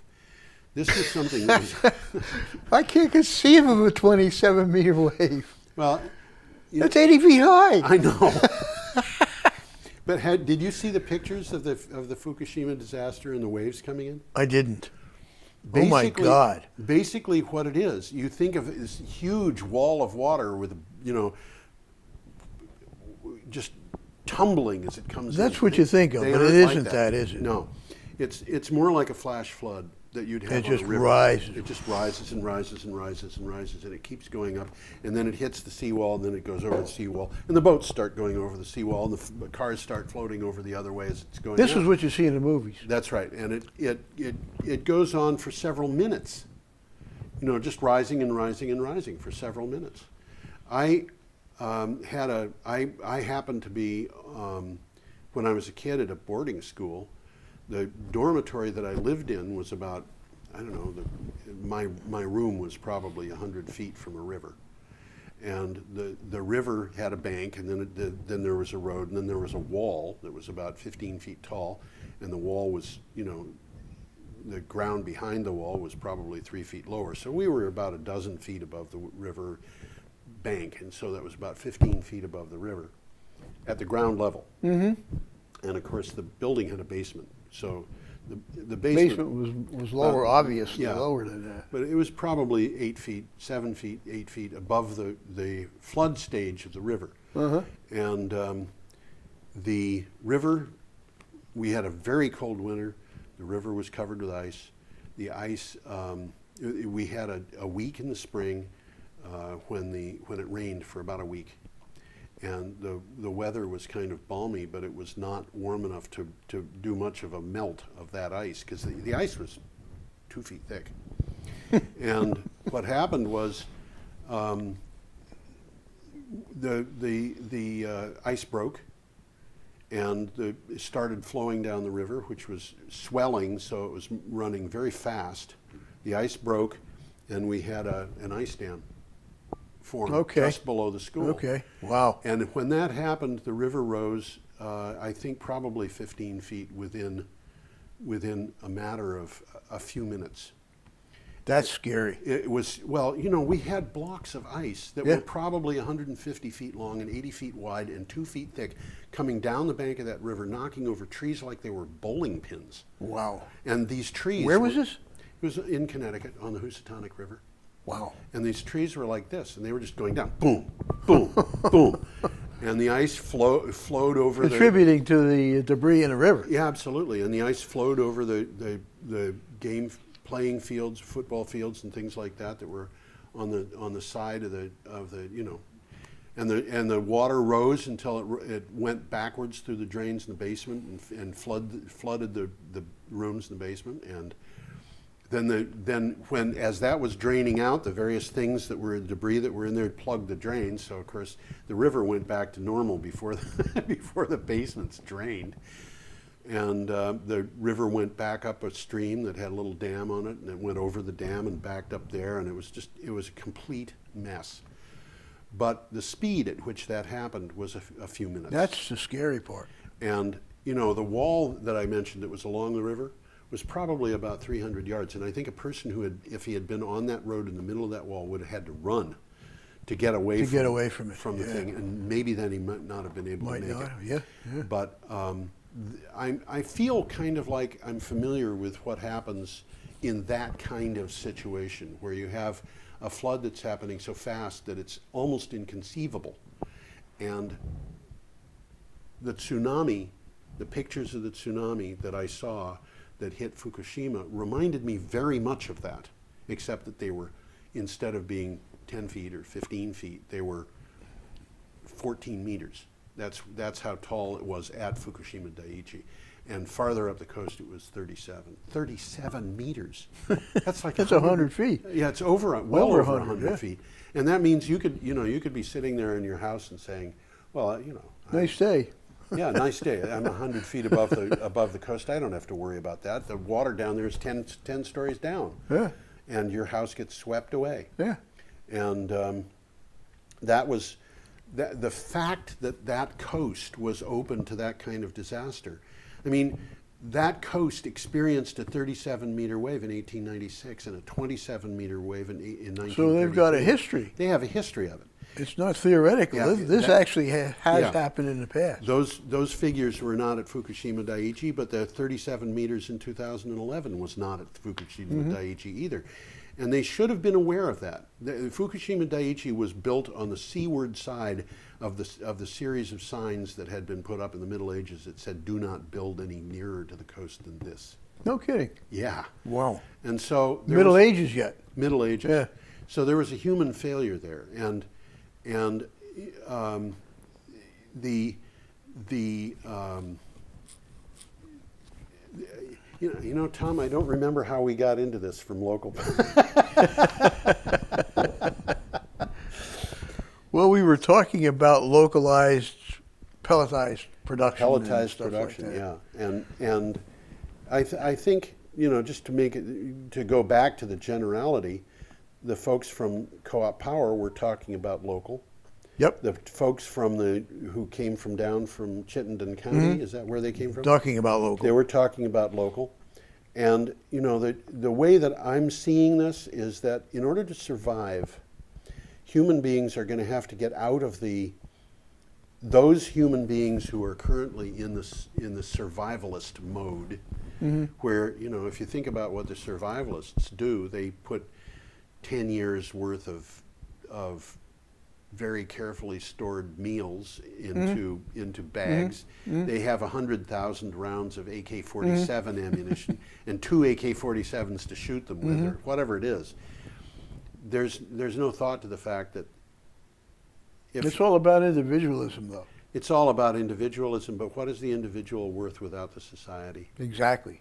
And so You're going to have community. You have to have community. And at the same time, I can understand why these people are afraid, because that's what's driving survival Oh, absolutely. stuff is fear. It's fear. Fear is a very great motivator. It's a great motivator, but we have reasons to be afraid.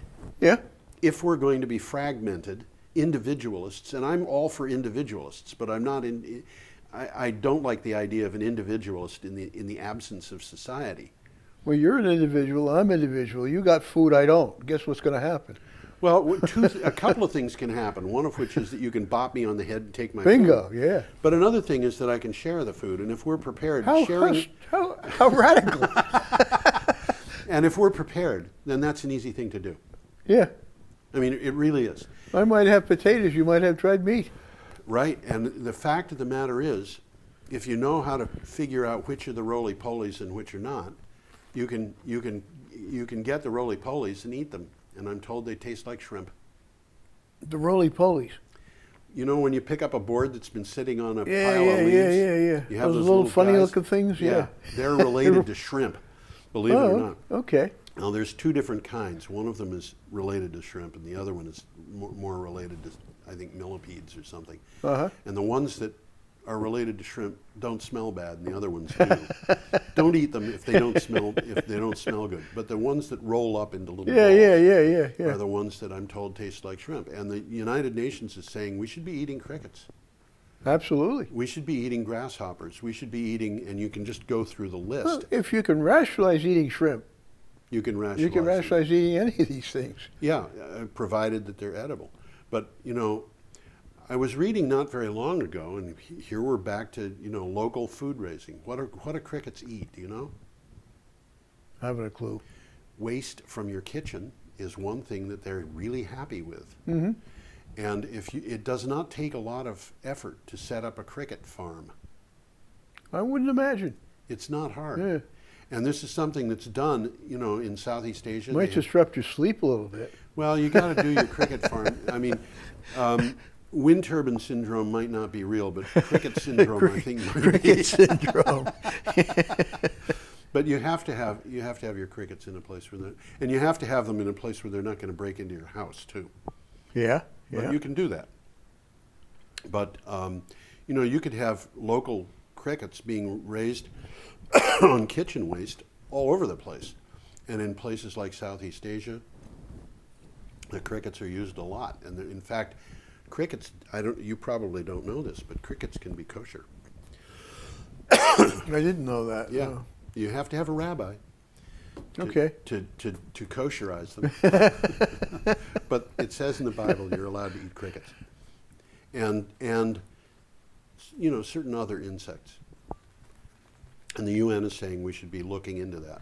Well, I think they're absolutely right. But if you have the ability to grow 1,000 heads of lettuce a day out of 25,000 square feet, I mean, 25,000 square feet is the floor area of five large, big houses. Mm-hmm. It's the floor area of 15 small houses. Mm-hmm. How is It's that? not huge. It's not huge, and 10,000 heads of lettuce a day is a good deal more than everybody in Brattleboro could consume. Oh, absolutely. So, I mean, that's a head. That's I mean, almost you- a head of you- lettuce per person. You could export them for 100 miles in every direction and still. And what are people gonna pay? Who live in Wilmington and are buying Brattleboro lettuce? Not much more than they're paying in Brattleboro. Well, you know what they're going to be doing is they're going to be exchanging the mushrooms that they grow from the surplus coffee grounds. They have a lot of surplus coffee in Wilmington. Well, they have a lot of surplus coffee all over the place. Yeah, maybe that's for we sure. could take their restaurant and hotel waste and exchange it for coffee grounds. You know, when I lived in Rhode Island, I had a guy who came, I think, once a month, and he collected household waste. Maybe he came more than once a month. Every about 3 or 4 months, I got a check from the guy. Really? I had a bucket under the sink, and I dumped my household waste in there, and he had a key to the house. And he came when I wasn't around, and he took the household waste. What kind of waste was he taking? Kitchen waste, food. Kitchen waste, food. Food, edible. Okay. The way it was described to me, something that could be eaten by pigs. By pigs. Yeah. Yeah. So he was feeding a pig farm, Amazing. and he did it to the whole neighborhood. I don't know how far he went, but I lived in the town of Johnston, and everybody in my part of town subscribed to this guy. Wow. You know, when I first heard about it, this is what's going on here? Is You get paid for your some kind of a household waste. scam? So And my next door neighbor says, no, the guy's legitimate. He says, it's not much money, but it's money. Yeah, not only that, but it's money that you're collecting instead of money that you're paying to have it removed because you've got to pay taxes for the system or the Well, they took my garbage, but this was separate from my garbage. Yeah. It says, you But don't I throw it mean- in with the garbage. I mean, in you- Brattleboro, we have compost pickup, Yeah, and the town is paying for that. yeah. And what we're saying is, actually, the compost pickup could be paid for. It could be It could generate income. It could generate income. It could, yeah. And in fact, some of the other waste could also generate income. Yes, that's true too. I have my Tori, my landlady, is very careful about throwing out metals. She Yep. doesn't like throwing out metals. She Yeah. just does not like Doesn't that like at all. throwing out metals. And so she'll collect things that are made of metal, and the result of that is that we had a whole bunch of iron and some pieces of copper pipe and things like that, and they were all separated by what kind of Mm-hmm. By metal they generic. were. And I put them in my car and drove down to Greenfield. There's a metal recycling place Mm-hmm. down there, and I turned in I don't know how many pounds of iron, and I got paid for the iron, and it was a reasonable amount of money. It was worth your while to It was do it. worthwhile to do it, yeah. And if we had that being done locally, if the town of Brattleboro or a collective, if the co-op power people, for example, decided that they were going to have a place where everybody in town could come and dump iron, and a place where you could dump copper, and a place where you could dump your neodymium magnets from your wind turbines or whatever you've got, they could make money out of that. And there's another one that I found out that was really interesting. These people I mentioned the architect in Brooklyn, who was building his building Yeah. that was entirely Yeah. powered by itself. The floors in that building are renewable, or not renewable. They're from recycled materials. Okay. Okay. This is the interesting part. The subfloor has an acoustic membrane which is made out of recycled tires. Okay. Okay, it's rubber. And on top of that, he has laid oak flooring, which is recycled. Okay. Now, where do you suppose the oak flooring comes from? Bowling alleys. No, it never was flooring. It was never even finished until they got the wood and finished it. It is from chocks that were used for shipping huge pipes. Huh. Okay. And the whole building has got oak floors that come Yeah. from the chocks used for pipes. I wouldn't have even thought about that. Well, that's what waste is, though. It's Yeah. things that you think about Yeah. throwing away, and somebody can come along and say, do you really want to throw this away? Mm-hmm. And that's what somebody did. You've got a lot of oak there. Are you really interested in throwing it away? Because if we just slice it and polish it, we can make flooring out of it. And yeah, there's a nail hole now and then in the flooring, but that's okay. We'll take care of that. And that's what they're, this is high quality flooring. Is this lateral thinking? Lateral thinking? Yeah. What is lateral thinking? Thinking is out of the side of your mind. I suppose it is. Yeah. Different ways of thinking about stuff you've always thought about in a different manner. Absolutely. It's like, look in your ear. What do you see? You can see an empty ear, or you can see a wax museum.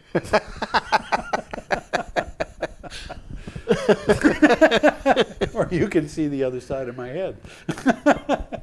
Well, getting back to the pellets, Yeah. Morris Pierce is going to be talking at the Energy Committee meeting Monday. Monday at 5 And o'clock. I know Morris. Okay. I think he's facilities manager at University of Rochester. Oh, yes. Okay. What he's doing here, I don't know. How he got involved here, I don't know. But he knows an awful lot about Brattleboro. He likes Brattleboro. Yeah. And I haven't even read it yet. I just got Proposal? his latest proposal that Okay. he's going to talk about Monday. He sent me an older one, and I sent it to you. Yes, I saw So that. you got that. As a matter of fact, I think I've got it in here. This new one is don't. much more elaborate and grandiose, including district heat and power. Oh, good. So it'd be an Well, if he interesting. can get district heat going, that'd be a It'd good be thing. interesting. I'm in favor of him. district heat if it Oh, makes economic absolutely, sense. absolutely. I think that it's making less economic sense as you go out into the countryside. But, if Well, there are Senator- certainly places in Brattleboro where it makes sense now, Yeah, and there are other places in Brattleboro where it's going to make sense in the not too distant future. that may be. Yes, And there are other absolutely. places in Brattleboro where it probably never will make sense. That's possibly true. But if you're doing combined heat and power, the power that you make can do the heat for the places where the district that's true heating too, doesn't make yeah. sense. So, and we already have some experiments with district heating going on in Brattleboro. I'm thinking of Jason Cooper's Yep, thing. exactly. He's got a little. He's got a very small district Yeah. heating system, but it does supply well over 20 units in 5 buildings on 2 sides of the street. So, these may be this may be the way that we're going to go in the future. It's certainly the way things have been going in Europe. Absolutely. In a lot of parts Absolutely. of Europe. Anyway, I think we're coming hard on the end of our second hour. Yeah, I think we did. We managed to fill an hour, didn't we? We sure did. I knew we were going to. We've got a. It wasn't a show and tell. We've done a show and tell in the past, but we had a tell. A tell, yeah. No tell. So we're going to say goodbye to everybody all over again. Well, goodbye, people. I'm George Harvey, And I'm Tom Finnell. and we are waving goodbye. We spin and we toil, we work all day, sowing and reaping, we store goods away, so we can be dressed well on the day that we die. We dig and drill and waste what we find, break up the earth, leaving little behind, but we will grow lilies in the by and by. I want to point out that the sun shines down its power to all the world and makes the wind blow strong as it will. I want to hope gentle rains can fall upon the land so lovely earth can stay lovely still.